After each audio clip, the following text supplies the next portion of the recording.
Hello, friends, and welcome to the Living Truth Podcast. This is Kristin Cary hosting today, and I'm very grateful to have my friend Kim Petroni in the room with me. Thank you, Kim, for being on the Living Truth Podcast. Oh, thank you for the invite. I'm excited to be here. Absolutely. I recently got to know Kim so much better as we roomed together at the Sexual Integrity Leadership Summit. And it was a joy and a delight to get to know you, Kim. I'm going to tell our audience about you.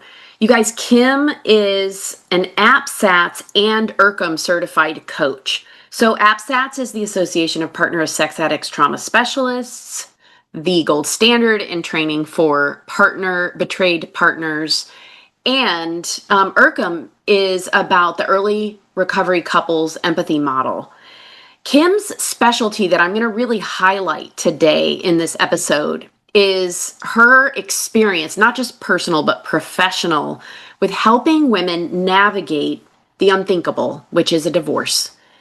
And she especially has expertise in high conflict divorce. Kim, thank you so much for bringing your expertise. And I just would love a very brief synopsis from you of what has led you to become an expert in this field of divorce and particularly high conflict divorce. Well, personal experience is that I went through a very high conflict, contentious divorce. It's still ongoing. And one of the things that I learned about it is that attorneys have their own idea. They base decisions on their own history and what they've experienced in the courtroom. And what I want women to understand is that you actually know your husband better than your attorney does. So what I found is that attorneys have a prescribed process, and that prescribed process doesn't actually work with what they determine as the minority of relationships that are divorcing the high conflict individuals. And I have actually found that in our area of sex addiction, compulsive sexual behavior, if there's a divorce happening, chances are pretty high that there's high conflict, because it usually means that a spouse is not in good recovery, is not willing to get there, is not doing all the things. And that leads me into a space of we really need to create some very good boundaries from a documentation strategic standpoint. Oh, that's so good. So, friends who are listening, what I want to say is this is going to be a difficult conversation because what Kim and I are going to talk about is if you're in that place where you know that what you need to do is legalize what your spouse has already done with their behavior, which is end the marriage. And I want to preface our discussion with that.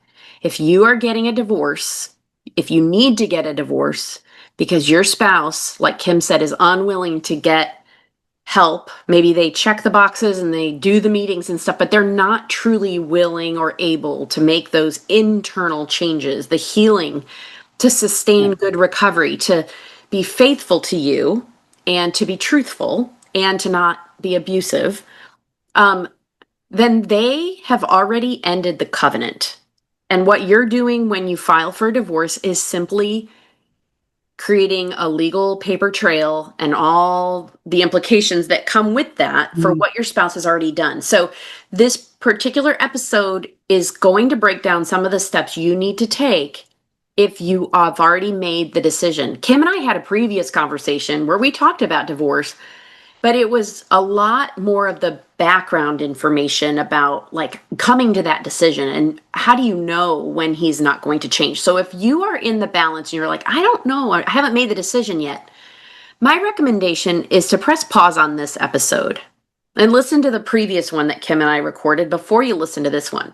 Because Kim, we're going to dive in some of the specifics when a woman knows this is what, or a man. Yeah. Right? Who's gone through betrayal, when they know this is what I need to do. One other thing I want to tell you guys about Kim is when I was with her at the Sexual Integrity Leadership Summit, she gave me a copy of her book. If you're listening to this on a podcast app, you will not see what I'm holding up. But if you're on our YouTube channel, you'll see this is Kim's book. It's called Not a Casserole Widow, navigating betrayal, trauma, and divorce with strength and strategy. I love that term, strength and strategy. And without further ado, Kim, I would love for you to just start sharing some of what you know a betrayed partner needs to consider and do in order to get this process of divorce started. Listeners, take breaks as you need it, press the pause button, do some deep breathing. Kim and I are not going to be stopping and pausing to ground you and help you regulate, but this is upsetting and it's okay to take breaks. Turning it over to you, Kim, for your expertise. Well, thank you so much for the introduction. Yeah, I'm actually really excited because I found out is that even though this is hard, the other end of it can be unbelievably liberating, freeing, giving women a different identity and a purpose in their own life. So it's kind of exciting once we get through to the other side. What I tell women to visualize it though is that this is like a marathon with a whole bunch of little sprints. You're not going to go at the same pace. It might stop for a couple of days and then you got to run like 4 miles at full steam. So that's kind of the preparation for this concept. And the book itself is divided up into 2 pieces. One is the strength, the emotional background and backbone that you need in order to get through this. And then the alternative side is also the strategy and the things that you actually need to understand legally about your process. I am not an attorney. I am a certified high conflict divorce and divorce coach. But what I say is not necessarily going to align with many attorneys or many larger picture things, because I want women to go into an attorney's office with their own independent ideas. Yes. And flow into the legal realm. So important, Kim. I was just talking about this with some women today of how we think, okay, this person's a professional, like this is a lawyer, so they should know. But you hit it when you said, but that lawyer does not know your spouse, and they may not have experience in high conflict divorce. Are there particular questions you would suggest that somebody ask an attorney off the bat before they even try to hire them? No. Yeah, I have a list of questions that I can provide, but what I do want to say is that everybody always says walk into an attorney and ask them what their experience is with high conflict divorce or, contested divorces. And all the attorneys always say, well, I've got plenty of experience in that space. But what we want to do is go in with your own experience and share that with your attorney and see how they respond. If they respond appropriately and say, oh yeah, we might need to kind of create some nuances here, or yes, we need to get a parenting plan that's got a lot of specific details in it. Now we know they've heard you.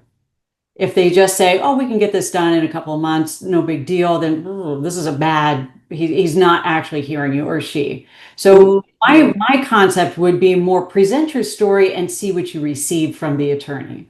Okay, I would love for you to break it down when you say present your story. How could a woman or a man present their story to an attorney? And do you have a formula or a format that you encourage? Oh, that's interesting. I do not. What I do recommend is that when you walk into an attorney's office, you have it all written down in bullet format. Attorneys don't care about the emotions. They don't. All they want to know is the specific. So if you have a person that walks into an attorney's office and they say, hey, my husband cheated on me 5 times, they're hiring prostitutes, or they watch obsessive pornography, I'd like to get a divorce. Probably your attorney's next question is going to be, have they done it in front of the children?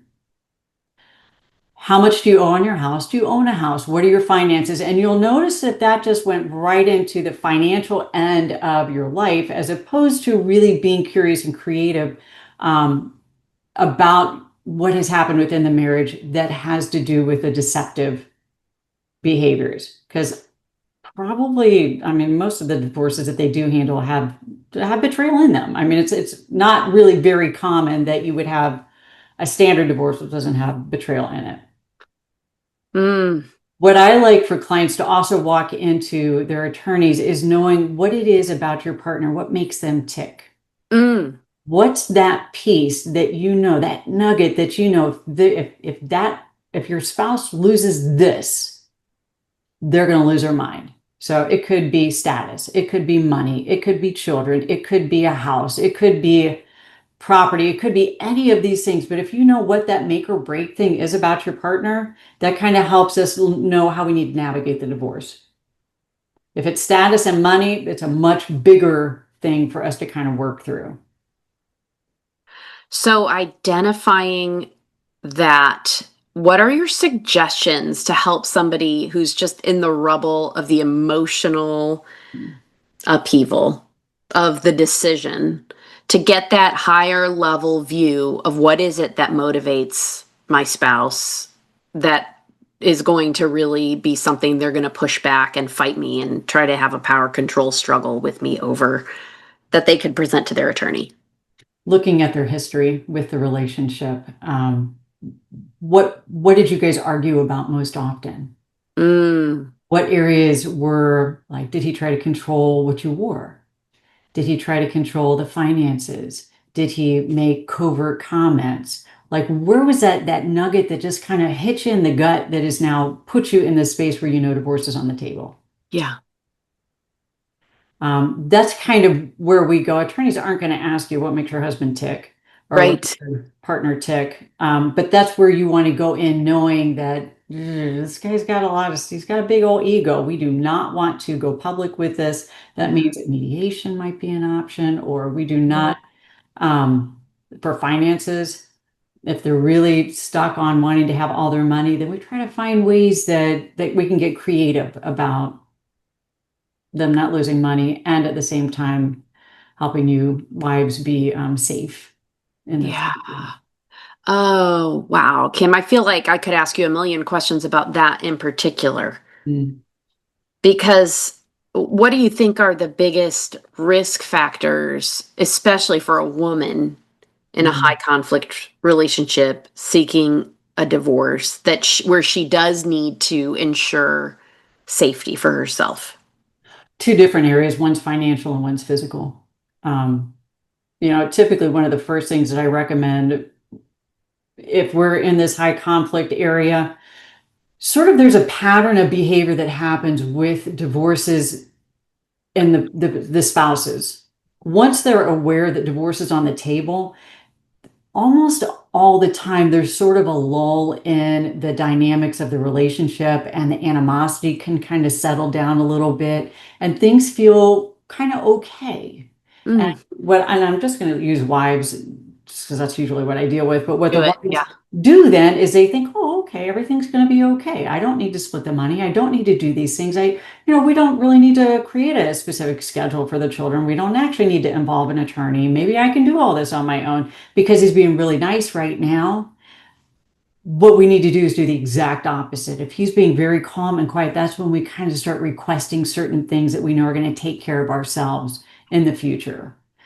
So that might be if everything's kind of calm and nice, we might want to say, hey, I'm just wondering if at this point in time, maybe we can go talk to an attorney and really assess what the future would look like if we're separated or divorced. What would that look like? And maybe go in jointly when he is sort of in a very open space to new ideas. Mm, Um, and it won't become quite so threatening, we would like to hope. But I don't see that happen a lot because the wives are like, oh, everything feels really good, especially if they're betrayed. And that heightened trauma response, do not like to be in high trauma adrenaline. It doesn't feel good. So everything feels nice and smooth. Let me just hang out here for a while. yeah. Okay, so other ways that a wife could create some safety in that lull period, rather than going into any sort of betrayal blindness where Yeah. she's like, "Oh, I think everything's okay," Yeah. to stay fully grounded in reality. Yeah. Do you recommend that she start to stash some funds for her own financial safety? Because I have seen women who, as soon as he even thinks she's going to divorce, the husband has taken all of their money, their joint money, and removed her name from the account, or they've put it in a separate account, and then she's left destitute.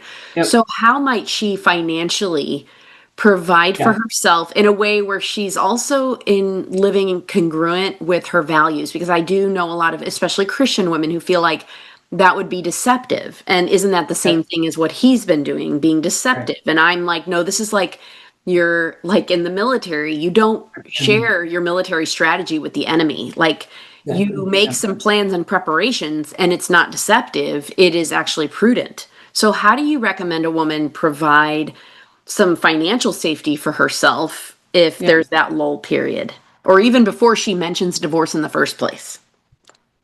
Couple different things, sort of from like a mental standpoint, is that we know that God wants the best for you. Yeah. We know that God wants you to be able to survive in your best world. He's created us to do something special. So how do I get to that space? And it's Yeah. not by being deceptive because I'm one-on-one with God. I got this. So Yeah. there are things that you can do for sure. Make photocopies of every single document that you can find in your house. Tax returns, social security cards, print out all the passwords, have all of that information in advance somewhere, either at your house or a friend's house, parents. The other thing that I really recommend women do is that they create a new email address Mm. that's unique to this different process so that they can actually get creative spaces in a different email that their husband isn't aware of for their own safety long term. If they go into a divorce, that's how they'll communicate with their attorney, through that email already be set up for them. Get a credit card. Yeah. Get a credit card in your name, get your own bank account. If you don't want things sent to your home, it's not like you're stealing money. What you're doing is opening up a space for money to be deposited into if he's giving you money. Um, but you can have it sent to your parents or friends or somebody else's house to hold on to that for a little while. I recommend buying gift cards for for um, for yourself, for your kids. The mentality that I really want women to understand is, if your finances were cut off entirely because your husband got very angry, do your children need diapers? Do you need soap? Do you need shoes? Do you need to go to the eye doctor? That's kind of like a different space, but we want to have enough money to survive 3 months. Yeah. Kind of where I am with that. And you can do it through gift cards. Again, you're not stealing money. And if it comes into a courtroom and they say, hey, the other attorney says, hey, to you, are you taking money? You can say, actually, no, I like bought all these gift cards. Here they are. Here's how much I spent on them. And you can be honest about that. We're not going to be deceptive about that. Right. Um, But we're not sharing it with our spouse. Not in It's advance. not it's not a threat to him like, look, I'm going to start financially stashing unless you change. The purpose of it is safety. Exactly. Yep. Yeah.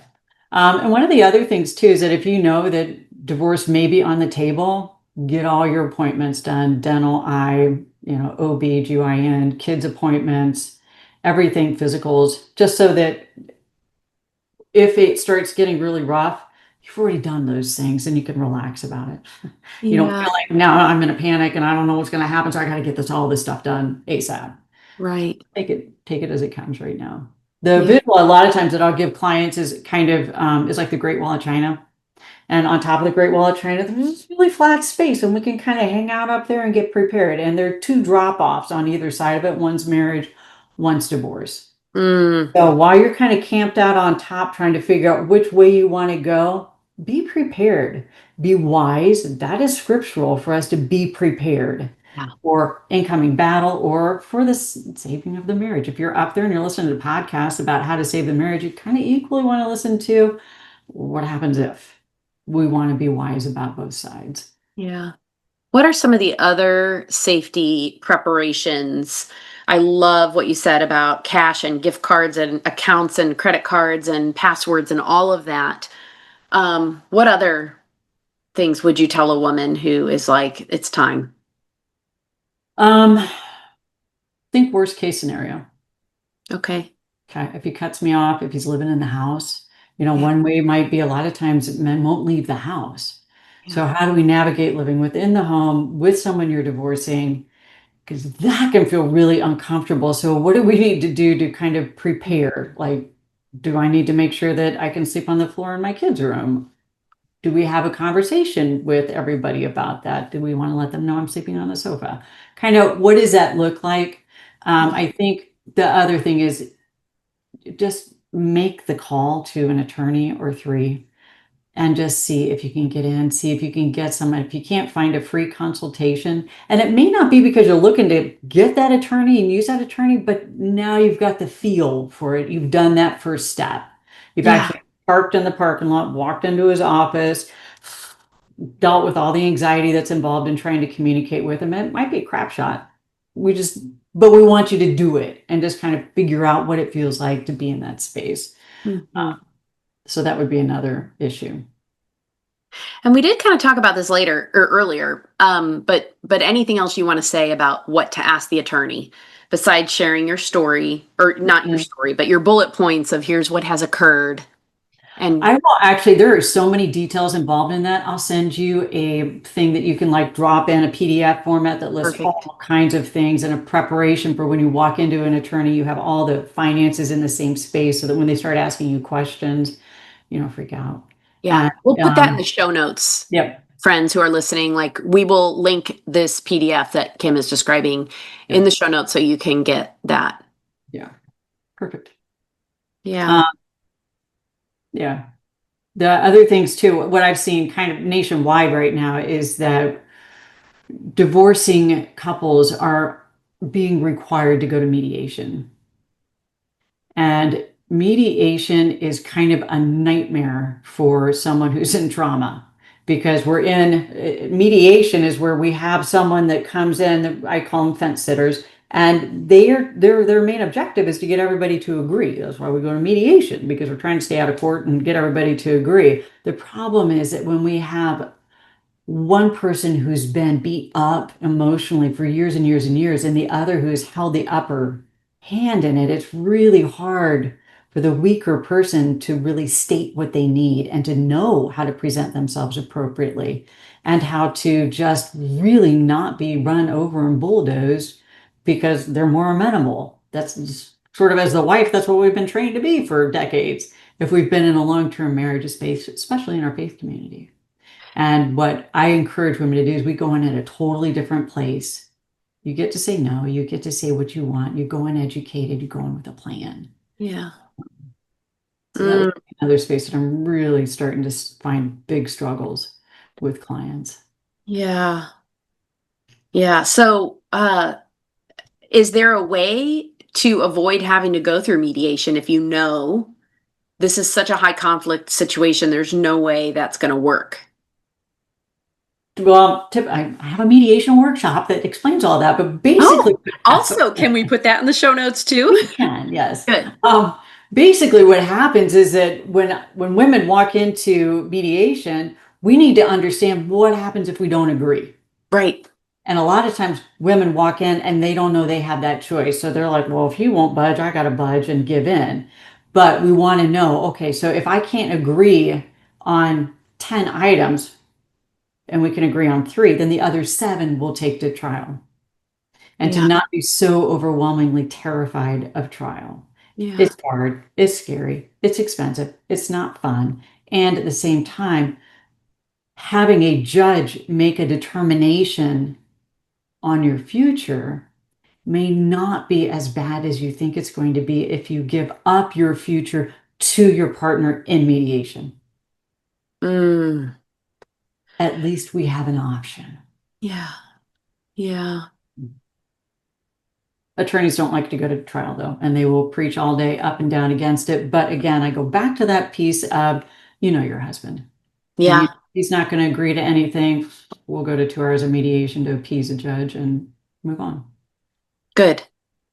Yeah. That good that you're giving them this information that like we can ask for what we need and we can even defy what the attorney is recommending. Exactly. Yeah. I think it's really difficult when we are exhausted and we just want it to be over Yep. to not also stand up for what we really need. And Yep. there's long-term implications when we don't. Yeah. Yeah. And that's a big piece too. The emotional exhaustion that these women experience is Yeah. unbelievable. And then we're also asking them to walk into an environment. Prefrontal cortex is screaming, danger, danger, danger, back here. So it's not working at full speed. We're in an environment where we're making future decisions for ourselves, even if you're just sitting with your attorney. And we all know that the prefrontal cortex, if it's not working at full steam, it does not work well with numbers. And Yeah. most of our future is based on numbers when it comes into a court environment. How much do you need? What's alimony look like? How much do you have? We're splitting this account, that account. It can be a disaster. I think some women really halt on actually even seeing an attorney because if, for example, if they've been a stay-at-home mom or a homeschooling mom and they've not even been in the workforce, Yeah. they don't have the information about their state and what parenting time looks like or child Yep. support or alimony or any of that.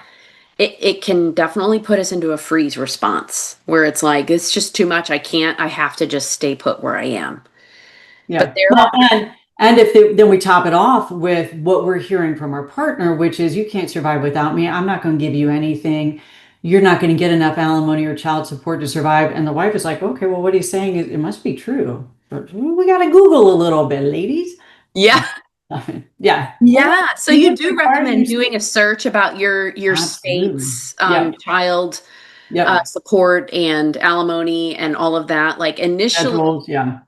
yeah, to gather information Yeah. is a really empowering step, and to organize it in one place where you have files, right? Yep. Secret files, private files on your computer. Well, yeah, if he doesn't know you're looking at divorce. Yeah, we would want to be a little more cautious about that. So, private Google account that you can get with documents in it. I have found that attorneys really appreciate. So, one of the things that I'll recommend for wives to do is to start documenting. And everybody's like, oh, I got to document. I don't want to do that. But it can be super duper easy. Like January 1st, kind of the way I do mine is like January 1st. I just say if there was interaction with the spouse or the ex-spouse, here's what happened. Brief, factual, to the point. And then Mhm. if there comes additional documentation, maybe I'll scan it and attach it to that day.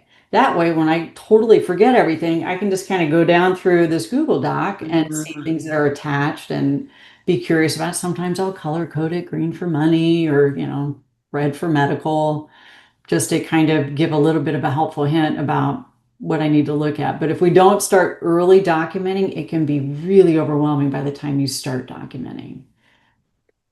And yet at the same time, I'll say the act of documenting what has occurred, the facts, Yep. can be the the clarity Yes. that you need to definitively say there is no going back. This is Correct. where we're headed. It can really help you stay grounded in reality when you document these things. 100%. Yeah. When I first started my divorce process, I had papers. Every time I went anywhere, I had all of these papers because I knew that's what was grounding me in reality. I could Yeah. like look down and see 10 pages of communication and think, oh, because this is why I'm here right now. This is what's not going well. Right. Yeah. But Dr. Romani says it calls it an ick list. Just taking some times to bullet point things. It doesn't need to be organized, just kind of as it pops into your brain, stick it on the list. And then you can start Yeah. seeing this whole revelation of, oh, this is not so good. And it can be hard when a woman is like, I don't even know where do I start documenting. I love what you said about a Google Doc because whether you're at home on a laptop or you have your iPad or your phone, you can easily use that Google Doc app or the on Yeah. get your Google Doc on the web browser and it updates in real time. Yeah, Um, it's a great tool to have everything in one place. exactly. Yeah. Yeah. Kim, there's so many other questions I have for you. What do you think needs to be prepared in any of the other areas that we haven't covered yet for a woman to be able to walk forward in courage and strength? I think from a faith standpoint, Yeah. it's important to understand it's okay to be really, really mad at God. Mm, He's got you, and He is going to walk through it with you. I was working on a blog, and I spent some of my frustration exploring how churches can really better assist women throughout this because there's just not much help out there.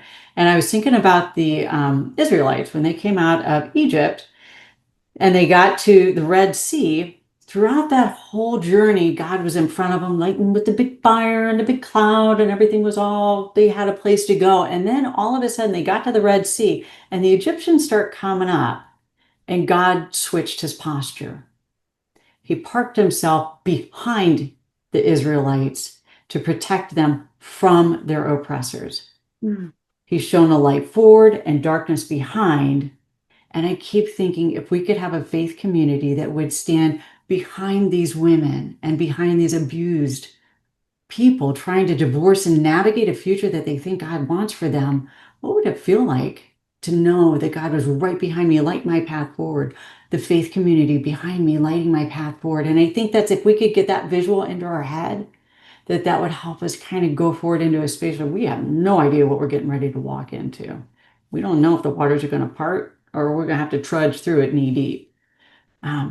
But we do know that God can light that forward path for us. And Kim, to kind of wrap things up, I would love to hear your thoughts on, I know you don't know the circumstances of each woman, but as another woman who's gone through a life-saving divorce, Yeah. and so have I, what can we find on the other side when we walk through and get through the legal and all the implications? What Yeah. awaits us? Honestly, it is peace. Yeah. It's not necessarily financial stability. It may not be no one having a job, but there is something about waking up in the morning and knowing that you can breathe and do what you want to do for the next 30 minutes. You can get up, climb out of bed, brush your teeth, read the Bible, go sit outside on a porch, go snuggle with a kid. It's just this different sort of place where there's not impending animosity Mhm. that's going to hit you. It's a peace. Mm. Um, I agree. There's a freedom there's an emotional, psychological, and spiritual freedom that occurs yeah, when your physical space is not inhabited by somebody yeah, who your body is sending you signals this is not safe. yeah. Yeah, and that's just to let everybody know what my passwords are. When my ex-husband left the house, I switched all the passwords to freedom. It's just like, oh, this feels so good. Yeah, definitely a different space for sure. Yeah. I've changed my password since then, just letting you know. Well, But Kim, thank you so much. Your expertise is so valuable. Friends, we will let you know more about how you can get in touch with Kim, learn more about her workbook, about her Not a Casserole Widow community, yes, right? yes, yeah. We're over 100 now. It's pretty exciting. Oh, that's awesome.